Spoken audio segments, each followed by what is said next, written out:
Hi and welcome to this painting tutorial for the Void Dragon. Now this model has actually been started slightly by me. I actually bought this before I even created this YouTube channel, and so I've done a little bit of work, but it's been sort of languishing because it's such a big project. I was so excited to do it, but never had enough time to put to it, but now I am, so here we go. So I've not done a great deal. Built it, obviously. I've used Corax White spray across the lot. I thought that was an easier colour to use because it makes everything brighter painting onto white than it does painting onto a black, but to be honest, black would be fine. All I've done so far is the Blackstone, which you can see there, and it took a while to meticulously paint each of these blocks but not mess up on the sort of lightning effects that's there, and obviously done the base a little bit. So to achieve that effect, I used Ink by Darkness as the base colour, went over all those different bits with just that. Two thin coats really to make sure it's a nice even distribution. Then I used Colia green shade, I think I pronounced that right, and that's just washed over as well. And then done some dry brushing with a Cyberite green. To be honest, any sort of bright green you could use that you have in your palette. It's not particularly this one. And then a little bit of dry brushing, and as you can see, and it sort of picks out some of the elements. There's these little scarabby bits on here. I'll probably paint them separately as well, but for now I didn't even worry about that. I just dry brushed over the top of them. Now you can thank Idic Beer, Necrons and more for that format for the Blackstone. I think it looks pretty effective. And the way I'm going to paint the rest of the model is I'd like him to be a silver body, but like really cool silver body. His wings and his spear is going to be gold, and then the lightning is going to be blue. I'll do his wings and spear with Retributor armor, just to get that based as gold. I'm going to use Calidor Sky on the blues here. I'm going to do quite a lot of work on these blues to make them look quite nice. And to do the silver, it's quite an interesting one, this. I'm going to base him black. So I probably could have sprayed it black, but I'm going to base him all black. And then I'm going to go over with Technical Ard Coat. Let's give it a gloss. And then I'm going to use a special paint that I had to order from Green Stuff World, which is a chrome metal paint. And I'm going to go over with that. So the black base with the Ard Coat over the top, and then this is going to look pretty cool. So we'll come back when I've just done the basing before I've done the silver. So I've done all the base colours on this model. So as I said, I've got Calidor Sky and all the lightning. And I was just very careful to make sure that I was doing it neatly. If I made a mistake, I just touched it up. I've got Retributor armor on the wings and the staff. I put Iron Warrior's silver on the Necron construct on the back.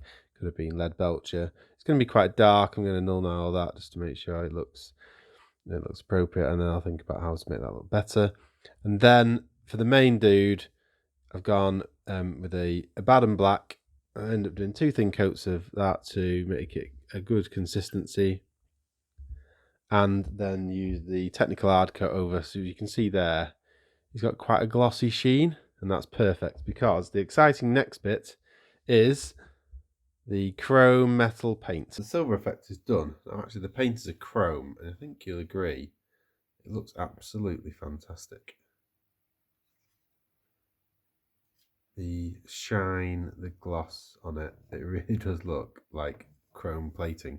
It's a funny old paint. It doesn't get watered down, and whatever medium is holding the metallic pigments evaporates really quickly. So it dries very quickly on the paint, on your palette, on the brush.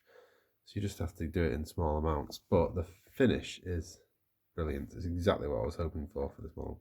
So the next steps from this are to do some Reikland Flesh Shade on all the gold. That's before I start doing any highlighting. And then the other major bit of work is highlighting and detailing all this electricity bits.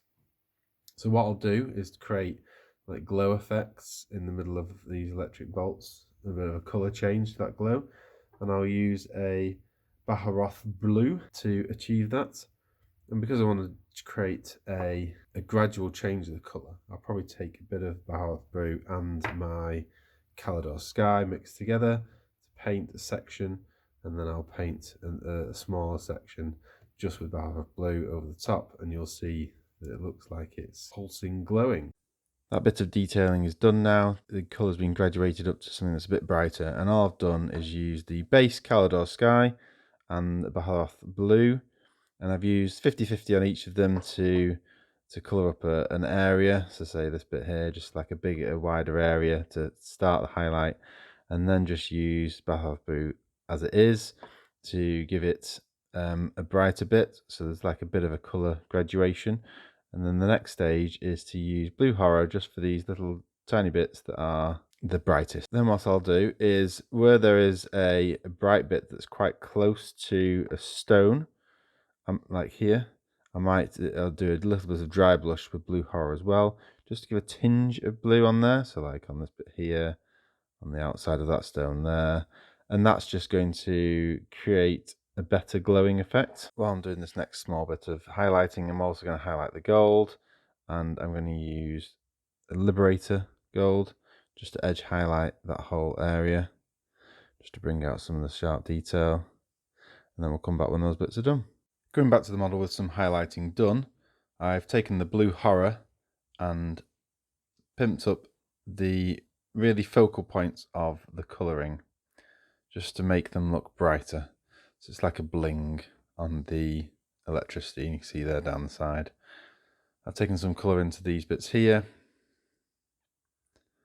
and a little Blue Horror highlights on the edges and a bit onto the breaks into the metal. I then use some Liberator Gold to do some highlighting. It's quite difficult to see on this actually, but there's some down the focal points of the lance, on the edges. The edge highlighting of all this has got some Liberator Gold as well. Just provides a bit of extra detailing. And then the thing you can probably see most really is the blue across the chest. So all I did was take the Blue Horror and dry brushed, and I was quite gentle and careful, and I dry brushed around the edges of all these bits here, just where it touches. As you can see, just there, just at the top of that where it joins, there's a little bit of colour dry brushed onto that stone, and that's just to give that glow effect. And again on the base here, into there and there, and it's to give that effect of glowing. Same on the back. I then dry brushed over some of these different sections, and it actually smoothed out some of my blending, because I'm not particularly brilliant at blending. And I dry brushed across the chest. And the interesting thing is, it's quite difficult to dry brush anything onto this chrome paint that I've used. But what I've managed to do looks pretty cool. The glowing effects around the gaps in the armor, essentially. I think things to do slightly differently. I might not chrome this headdress. I might do that a different colour. I did want it silver, so that's why I've done it, but I think you can probably do it in different colours. And then again, you can get some interesting glowing effects on the insides of these arcs and on the edgy highlights on the sides of there. And again, around the back, I've left this quite clean. I'll probably do some Stormhost Silver dry brushing just down here, just to scratch it up a bit. Maybe get a sponge and just sort of dab on some Stormhost Silver just to show it's been scarred and marked. And then on the base, I use the same greeny colour as the stones just to finish off the look, because the actual pre-molded base doesn't go right to the edges. I think if I was building this from scratch, I might use some sand in there before I primed, just to give it some tone. What I'm actually going to do is use some gems. And I've got some Geek Gaming Scenery green gems, a bit like this. And I can glue these onto the base. And all I did was mush them up, so it's almost like a bit like broken glass. But what I can do is put some glue on there, shed quite a bit of this, put some large bits in around the sides, and that'll give me my Necron base feel that I like. So I like to put some green gems on my Necron bases. So I hope you like this tutorial. I hope you found it useful. Drop us a like if you did. Do lots of interesting painting tutorials. So comment what you'd like to see next. If you want to see the Silent King next, let us know. And subscribe to see more. Thanks very much. Bye.